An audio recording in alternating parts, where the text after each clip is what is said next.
Hello everyone, this is साहिला और आज का हमारा जो टॉपिक है वो है मैनेजमेंट बाय ऑब्जेक्टिव, जिसको हम MBO के नाम से भी जानते हैं। ये एक मैनेजमेंट टेक्निक है। टेक्निक मतलब होता है तरीका जिससे कि हम मैनेजमेंट परफॉर्म करते हैं और उससे हम अच्छे और बेटर रिजल्ट्स अचीव कर सकते हैं। यहाँ पर MBO के इंट्रोडक्शन को मैंने 3 पार्ट्स में डिवाइड करा है। फर्स्ट पार्ट में हम देखते हैं कि ये क्या है और कब इंट्रोड्यूस किया गया। तो MBO एक टेक्निक है जिसको डेवलप करा है पीटर एफ ड्रकर ने। नाम आपको याद रखना है, टेक्निक किसने दी है, ठीक है। तो MBO technique Peter F Drucker ने इंट्रोड्यूस करी थी। कहाँ पर इंट्रोड्यूस करी थी? इन्होंने अपनी एक बुक पब्लिश करी थी, द प्रैक्टिस ऑफ मैनेजमेंट। इसमें इन्होंने फर्स्ट टाइम इसको इंट्रोड्यूस करा था। नेक्स्ट कब पब्लिश हुई? 1954 में ये कॉन्सेप्ट आया था। 1954 में इन्होंने जब ये बुक पब्लिश करी तब ये कॉन्सेप्ट इंट्रोड्यूस्ड हुआ। तो MBO technique Peter F Drucker ने दी है। प्रैक्टिस ऑफ मैनेजमेंट बुक में इसको मेंशन किया गया। 1954 में ये पब्लिश हुआ था, ठीक है। पहला पार्ट। सेकंड पार्ट जो है MBO के डेफिनेशन में, वो देखते हैं हम इसके अदर नेम्स, ठीक है। अदर नेम्स में आते हैं मैनेजमेंट बाय ऑब्जेक्टिव को हम management by result, goal management, planning bye objective, performance, result and individual development evaluation, pride, objective of strategic tactics OST etcetera के नाम से जानते हैं, ठीक है। तो ये मल्टीपल नेम्स हो गए MBO के, जिन नामों से अदर नेम्स हो गए जिनसे हम MBO को अच्छे तरीके से जान सकते हैं। इसके थर्ड एलिमेंट को हम डिस्कस करते हैं, वो है इसका डेफिनेशन। पहली डेफिनेशन मैंने पीटर एफ ड्रकर की ही ली है ताकि आपके लिए और ज़्यादा बेटर हो जाए MBO को समझना। So MBO is regarded as a system for improving performance both the individual manager and the enterprise as a whole by setting objectives at a corporate, departmental and individual managerial level। तो यहाँ पर Peter F Drucker कहते हैं कि MBO एक पूरे system की तरह है जो कि सारी परफॉर्मेंसेस को इम्प्रूव करता है। कौन सारी परफॉर्मेंस? मैनेजर की भी और एंटरप्राइज की भी, होली। यानी मैनेजर्स इंडिविजुअली जो अपने डिसीजन लेते हैं, इसमें एम्प्लॉयज़ भी आ जाएंगे आपके, और ऑर्गेनाइजेशन की होल कंप्लीट परफॉर्मेंस को इम्प्रूव करने का एक तरीका है, टेक्निक है। यहाँ पर हम क्या करते हैं? As a whole by setting the objectives, क्योंकि हम यहाँ पर ऑब्जेक्टिव्स को सेट करते हैं। कैसे करते हैं? ऑब्जेक्टिव्स को जो हम सेट करते हैं वो हम कॉर्पोरेट लेवल पे भी सेट करते हैं, डिपार्टमेंटल लेवल पे भी सेट करते हैं और इंडिविजुअल मैनेजरियल लेवल पे भी हम ऑब्जेक्टिव को सेट करते हैं। देखिए, आपको पता है कि प्लानिंग सबसे बेसिक पार्ट होता है किसी भी ऑर्गेनाइजेशन का, डिसीजन लेना, प्लानिंग करना। जब हम प्लानिंग करते हैं तो प्लानिंग में एक तो होती है मेन इंपॉर्टेंट प्लानिंग ऑर्गेनाइजेशन के लिए, जिसको हम कहते हैं कॉर्पोरेट प्लानिंग, ठीक है। इसके बाद में जब ऑर्गेनाइजेशन का गोल सेट कर लिया जाता है, ऑर्गेनाइजेशन के लिए प्लानिंग सेट कर ली जाती है, तो फिर हम डिपार्टमेंट्स को उनके काम सबमिट करते हैं कि हर डिपार्टमेंट को क्या करना पड़ेगा। और हर डिपार्टमेंट का HOD होता है, हेड ऑफ डिपार्टमेंट होता है, वो ये डिसीजन लेता है कि उसके डिपार्टमेंट में जो मैनेजर्स हैं, जो एम्प्लॉयज़ हैं, उनको क्या करना है, उनकी टीम को क्या करना है, क्या गोल अचीव करना है। हर डिपार्टमेंट का अपना अपना काम होता है, अपना अपना गोल होता है, जिसको हम कहते हैं डिपार्टमेंटल गोल। अब इसके बाद बात करें इंडिविजुअल मैनेजरियल लेवल की या इंडिविजुअल मैनेजरियल गोल की, तो डिपार्टमेंट में HOD ने तो आपको अपने डिसीजंस बता दिए। अब मैनेजर को अपने डिसीजंस लेने होते हैं कि वो अपनी टीम के साथ क्या काम करे, किससे क्या काम करवाए, या फिर उसको खुद को क्या काम करना है इंडिविजुअल बेसिस पर। तो इसको हम कहते हैं इंडिविजुअल मैनेजरियल गोल। तो यहाँ पर MBO प्रोसेस को या MBO टेक्निक को पीटर एफ ड्रकर कहते हैं कि एक ऐसी प्रोसेस है, एक सिस्टम की तरह है, जिस पूरे सिस्टम में हम कॉर्पोरेट ऑब्जेक्टिव, डिपार्टमेंटल ऑब्जेक्टिव और इंडिविजुअल मैनेजरियल ऑब्जेक्टिव्स को सेट करते हैं और उससे अपने ओवरऑल परफॉर्मेंस को इम्प्रूव करते हैं। तो ये एक कंप्लीट टेक्निक है जो कि तीनों गोल्स को एक दूसरे के साथ जोड़ती है और ओवरऑल ऑर्गेनाइजेशन की परफॉर्मेंस को बढ़ाने के लिए, उसके ऑब्जेक्टिव्स को इफ़ेक्टिवली और एफिशिएंटली अचीव करने के लिए यूज़ की जाती है। क्लियर? नेक्स्ट डेफिनेशन एनिनी राया की है। ये कहते हैं MBO is a goal oriented philosophy of management which emphasis on achievements and result. ये एक गोल ओरिएंटेड फिलॉसफी है, यानी जिसको परफॉर्म करने का बेसिक पर्पस ही क्या है कि हम अपने अचीवमेंट्स या रिजल्ट्स को, गोल्स को अचीव कर सकें। सिंपल, जो हमने टारगेट सेट करे हैं उसको हमें अचीव करना है, जो हमें रिजल्ट चाहिए उन रिजल्ट्स को हमें गेन करना है। इसका बेसिक पर्पस ये है। सो ये गोल ओरिएंटेड फिलॉसफी है। Okay, in simple words, MBO is a process in which managers and his subordinates take joint decision for institutional, departmental and personal purposes and then operate managerial actions to obtain result। यहाँ पर भी हम MBO process को simple sense में समझते हैं कि एक प्रोसेस की तरह होता है जहाँ पे हम step by step certain actions लेते हैं जिसमें मैनेजर और उसके सबॉर्डिनेट्स यानी उसके टीम मेंबर्स हो गए जो उसके नीचे वर्क करते हैं, उसको फॉलो करते हैं। तो मैनेजर और उसके सबॉर्डिनेट्स एक साथ मिल करके जॉइंट डिसीजंस लेते हैं जो कि उनकी इंस्टीट्यूशन, डिपार्टमेंट और पर्सनल पर्पसेस के लिए हो सकता है। And then operate the managerial actions, और फिर उसके बाद में वो मैनेजीरियल एक्शंस परफॉर्म करते हैं जिससे कि हम रिजल्ट्स अचीव कर सकें। यानी जो MBO प्रोसेस है वो बेसिकली सबसे पहले प्लानिंग करने पर फोकस करती है, जो कि हमारे मैनेजमेंट हमें ये कहता है। मैनेजमेंट प्रोसेस के अंदर भी जो पहला एलिमेंट, पहला फंक्शन है वो प्लानिंग है। दैट प्लान बिफोर डू, ठीक है, आप जो भी काम कर रहे हैं उससे पहले आप प्लानिंग कर लीजिए। तो MBO प्रोसेस भी ये कहती है कि हमें क्या करना है, हमें कैसे करना है, उसके लिए पहले क्या कर लें, हम प्लानिंग कर लें। और प्लानिंग करने के लिए कौन कौन होता है, मैनेजर और उसके सबॉर्डिनेट सब साथ में मिल करके प्लानिंग का पार्ट बनते हैं। अब ये प्लानिंग कौन सी है, इंडिविजुअल लेवल वाली प्लानिंग है, क्योंकि टॉप लेवल वाली जो कॉर्पोरेट प्लानिंग है उसमें एम्प्लॉयज़ को इंक्लूड नहीं किया जाता, ठीक है। जो डिपार्टमेंटल लेवल वाली है उसमें भी एम्प्लॉयज़ इंक्लूड नहीं होते, लेकिन इंडिविजुअल लेवल जो मैनेजीरियल लेवल होता है उसमें मैनेजर अपनी टीम के साथ ये डिस्कस ज़रूर कर सकता है कि उनको जो अचीव करना है, उनको क्या करना है ये तो पता है, व्हाट टू डू, क्योंकि उनको ये टारगेट मिल गया है। लेकिन हाउ टू डू, ये कैसे करना है, ये मैनेजर और उसके टीम मेंबर्स, उसके इंडिविजुअल जो होते हैं एम्प्लॉयज़ होते हैं, सबॉर्डिनेट्स होते हैं, वो मिल कर के डिसाइड करते हैं। जब वो ये हाउ टू डू कैसे करना है ये डिसाइड करते हैं तो यहाँ पे उनको बहुत सारे नए नए क्रिएटिव आइडियाज़ आते हैं, क्योंकि हमें पता है जो हमारे एंटरप्रेन्योर्स हैं आजकल के या एम्प्लॉयज़ हैं वो बहुत नए फ्रेश माइंड्स के साथ, फ्रेश स्किल्स के साथ और फ्रेश आइडियाज़ के साथ आते हैं। और आज हमें जिसकी ज़रूरत है वो है क्रिएटिविटी, ठीक है, इनोवेशन। इसी के बेसिस पर हमें क्या मिलता है, कॉम्पिटिटिव एडवांटेज मिलती है, जिसके बेसिस पे हम कंपटीशन में सरवाइव रह पाते हैं और हमारी ऑर्गेनाइजेशन को सरवाइव रख पाते हैं। तो अगर आप जितने अपने काम में क्रिएटिविटी लेकर आएंगे या फिर इनोवेशन लेकर आएंगे, आपको उतने ही अच्छे और बेटर रिजल्ट्स मिलेंगे और आप कंपटीशन में उतने ही अच्छा स्ट्रॉन्ग प्लेयर की तरह, स्ट्रॉन्ग परफॉर्मर की तरह आप अपने आप को, अपनी ऑर्गेनाइजेशन को रिप्रेजेंट कर सकेंगे। तो ये क्रिएटिव और इनोवेटिव आइडियाज़ कहाँ से आएंगे, मैनेजर देखिए एक मैनेजमेंट कर रहा है, वो 10 साल से 15 साल से अगर मैनेजर भी होगा तो उसको जो उसका एक्सपीरियंस होगा उसी बेसिस पे वो डिसीजन लेगा। लेकिन जो न्यू एम्प्लॉयज़ होते हैं वो क्रिएटिव होते हैं, इनोवेटिव होते हैं और उनके पास नए नए काम करने के तरीके भी होते हैं, तो ऑब्वियसली उनसे उनको फ्रेश आइडियाज़ मिलते हैं। इसलिए इस प्रोसेस में कहा गया है कि मैनेजर अकेला डिसीजन नहीं लेता, वो अपने साथ अपने सबॉर्डिनेट्स को भी डिसीजन में इंक्लूड करता है ताकि उसको क्रिएटिव और इनोवेटिव आइडियाज़ मिल सकें।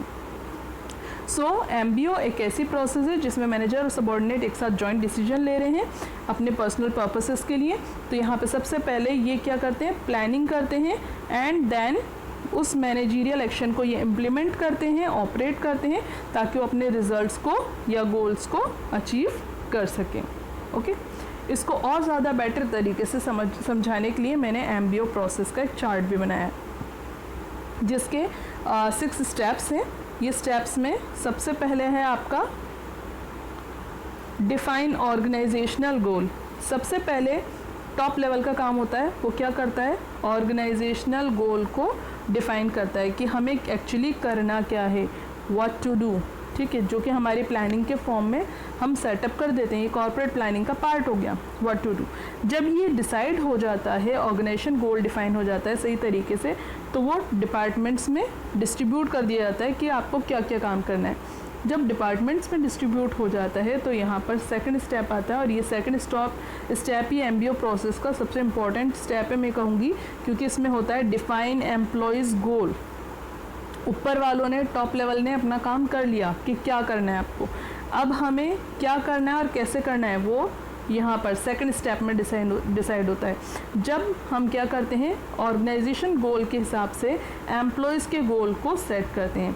देखिए टॉप लेवल ने अपना डिसीजन लिया, उन्होंने डिपार्टमेंट्स को दिया, डिपार्टमेंट ने अपना डिसीजन लिया, मैनेजर्स को दिया। अब मैनेजर को अपने एक्चुअली एम्प्लॉयज़ के साथ मिलकर के काम करना होता है कि उनको करना क्या है। तो मैनेजर और एम्प्लॉयज़ यहाँ मिलकर के डिसीजन लेते हैं। जो मैंने आपको ऊपर समझाया, एम्प्लॉयज़ और मैनेजर साथ मिलके न्यू इनोवेटिव और क्रिएटिव आइडिया सोचते हैं कि उनको ये तो पता है क्या करना है, ठीक है, व्हाट टू डू, यानी उनका रिजल्ट क्या होना चाहिए। क्योंकि हम बार बार कह रहे हैं MBO is a result oriented process, ये रिज़ल्ट को अचीव करने की प्रोसेस है। तो हमें क्या करना है ये तो हमें पता है, हमें रिज़ल्ट, हमें टारगेट तो मिला हुआ है, ठीक है, ये हमारे पास है। लेकिन अब इसको कैसे करना है, हाउ टू डू, ये कौन डिसाइड करता है, मैनेजर प्लस एम्प्लॉय। मैनेजर अपने काम को डिस्ट्रीब्यूट करता है एम्प्लॉयज़ को, किसको क्या क्या काम करना है, और ये भी डिसाइड किया जाता है कि हम इसको कैसे करें, हाउ टू डू। यहाँ पे मेथड, टेक्निक्स, रिसोर्सेज सारे डिसीजन लिए जाते हैं। यहाँ पर टाइम भी डिसाइड होता है कि कितने टाइम में हम इसको कंप्लीट करें, ठीक है। इसके साथ साथ रिसोर्सेज डिसाइड होती हैं कि हमें इस काम को अचीव करने के लिए क्या क्या रिसोर्सेज चाहिए।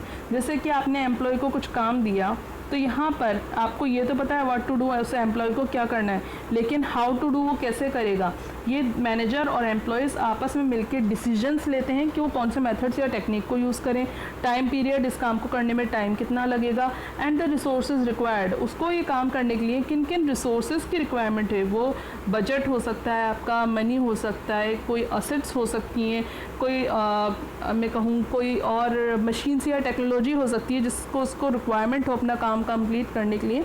तो वो सारी सब चीज़ें मैंने रिसोर्सेज के अंदर इंक्लूड कर दी हैं। तो रिसोर्सेज भी यहाँ पे डिसाइड होती हैं कि उसको क्या करना है, उसके हिसाब से वो कैसे करेगा, टाइम कितना लगेगा, रिसोर्सेज क्या क्या चाहिए होंगे उसको अचीव करने के लिए। ये सारी सब चीज़ें इस सेकंड स्टेप के अंदर ही डिसाइड हो जाती हैं, डिफाइन एम्प्लॉयज़ गोल के अंदर।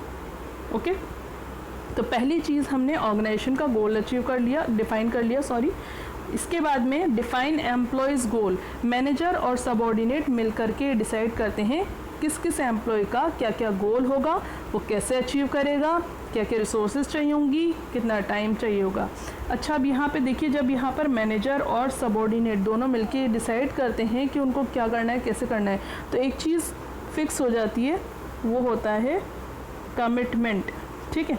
कमिटमेंट सेट हो जाता है एम्प्लॉयज़ का। एम्प्लॉय क्योंकि यहाँ पर बता रहे होते हैं मैनेजर को कि वो कैसे करेंगे, क्या क्या रिसोर्सेज चाहिए होंगी, और मैनेजर वो उनको अवेलेबल कराता है, तो वो कमिटेड हो जाते हैं। कमिटेड किसके लिए हो जाते हैं कि उन्होंने जो कुछ कहा है उतने ही टाइम पीरियड में उनको काम कंप्लीट करना होगा, उतनी ही रिसोर्सेज में उनको काम कंप्लीट करना होगा, और उतना ही इफेक्टिव और एफिशिएंट उनको वो काम करके देना होगा जिसके लिए उन्होंने प्रॉमिस किया है मैनेजर को। तो यहाँ पर जब वो कमिटमेंट दे देते हैं तो उनको पूरे डेडिकेशन से काम करना पड़ता है, वो पूरा लॉयल होके और फेथफुल होकर के ऑर्गेनाइजेशन के लिए काम करता है एम्प्लॉय। तो ये सेकंड थिंग भी बहुत इंपॉर्टेंट होती है डिफाइन एम्प्लॉयज़ गोल के अंदर।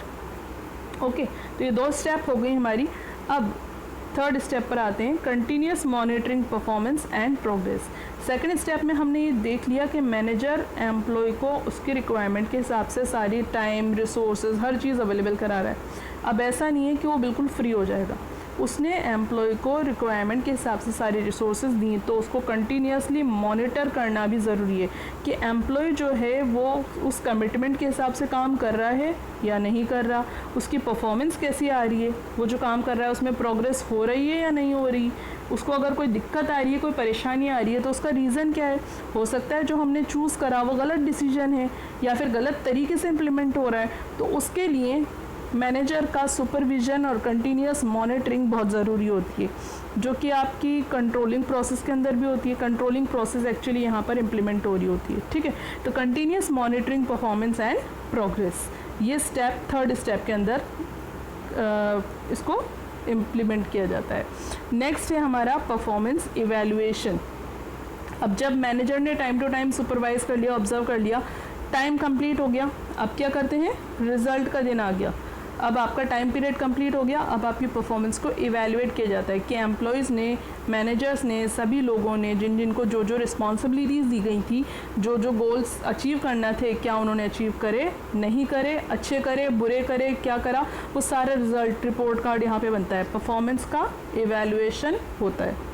परफॉर्मेंस इवैल्यूएशन होने के बाद में प्रोवाइडिंग फीडबैक, एम्प्लॉयज़ ने, मैनेजर्स ने, डिपार्टमेंट्स ने, सब ने अपने अपने लेवल पे क्या क्या काम करा, कैसा करा, अच्छा करा, बुरा करा, यानी अच्छे ग्रेड्स आए, बुरे ग्रेड्स आए, पास हुए, फेल हुए, वो सारी सब चीज़ें यहाँ पर फीडबैक टॉप लेवल आपको दे देता है। आपने जैसी परफॉर्मेंस दी उसके हिसाब से आपको आपका फीडबैक मिल जाता है।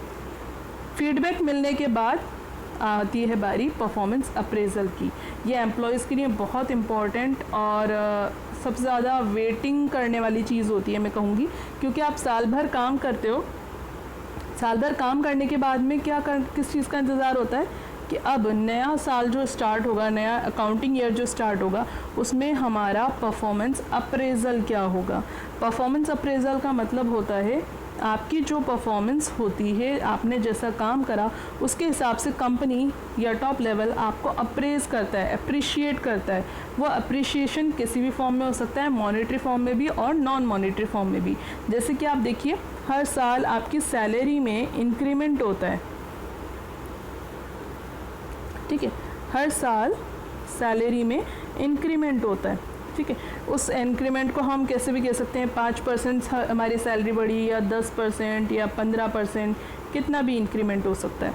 ये इंक्रीमेंट आपको कैसे मिलता है, आपकी रैंडमली ऐसे ही किसी को भी कुछ भी नहीं दिया जाता। ये आपकी जो परफॉर्मेंस होती है ना, यहाँ पर जो हमने परफॉर्मेंस इवैल्यूएशन करा, उसका फीडबैक मिला, उसके बेसिस पे हमारी ये परफॉर्मेंस अप्रेजल हो रही होती है। अगर हम एक अच्छे एफिशिएंट एम्प्लॉय निकले, स्किलफुल एम्प्लॉय निकले और हम ऑर्गेनाइजेशन के लिए बहुत अच्छा काम करते हैं, डेडिकेटली काम करते हैं, पंक्चुअल होकर काम करते हैं, तो कंपनी हमारा इंक्रीमेंट उतना ही ज़्यादा लगाती है। जैसे मुझे 15% या 20% का इंक्रीमेंट मिलेगा, ठीक है, मैक्सिमम इंक्रीमेंट मिल रहा है। इसी तरीके से कुछ एम्प्लॉय होते हैं जो बस ठीक ठाक काम करते हैं, तो उनको 3 से 4% का इंक्रीमेंट मिलता है, यानी सैलरी जो उनकी टोटल ग्रॉस सैलरी है, उस सैलरी में उनका 3 से 4% का पैसा और बढ़ जाता है, यानी नेक्स्ट ईयर जो उनको प्रोमोटेड सैलरी मिलेगी वो ये परसेंटेज प्लस होकर के मिलती है, ठीक है। तो ये हो गया हमारा परफॉर्मेंस अप्रेजल, जिसका एम्प्लॉयज़ बहुत बेसब्री से इंतज़ार करते हैं, हम ये कह सकते हैं।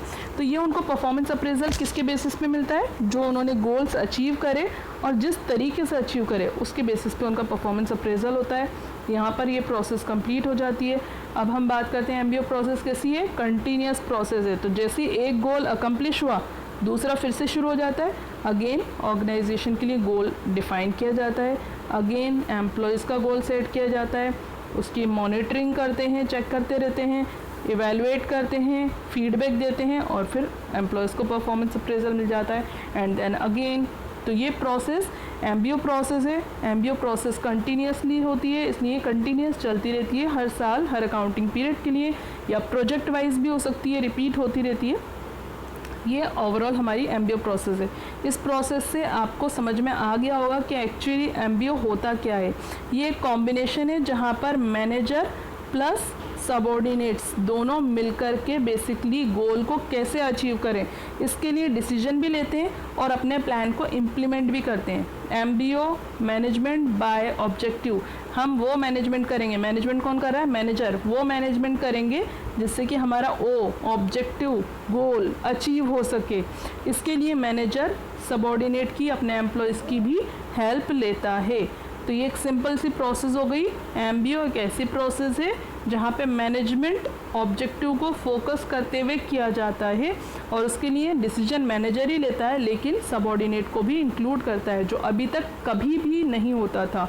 चाहे हम ट्रेडिशनल मैनेजमेंट देखें, चाहे मॉडर्न मैनेजमेंट देखें, एमबीओ प्रोसेस आने के बाद ही एम्प्लॉयज़ का इंट्रोडक्शन हुआ है मैनेजमेंट में या डिसीजन लेने में। उससे पहले सिर्फ मैनेजर्स का या टॉप लेवल का ही डिसीजन लिया जाता था और उसी को फॉलो किया जाता था। तो ये एक डायग्राम है एक एमबीओ प्रोसेस का, जिससे कि आप एमबीओ प्रोसेस को समझ सकते हैं। अब हम बात करते हैं नेचर ऑफ एमबीओ की। इन्हीं पॉइंट्स के बेसिस पे हम एमबीओ की नेचर को समझते हैं। सबसे पहले ये एक फंक्शनल कॉन्सेप्ट है, यानी इसमें फंक्शंस को परफॉर्म किया जाता है और इसका बेसिक पर्पस क्या होता है, ऑब्जेक्टिव को इम्पोर्टेंस दी जाती है, ऑब्जेक्टिव को अचीव किया जाता है। Secondly, this concept focus on objective determination process rather than its means of execution.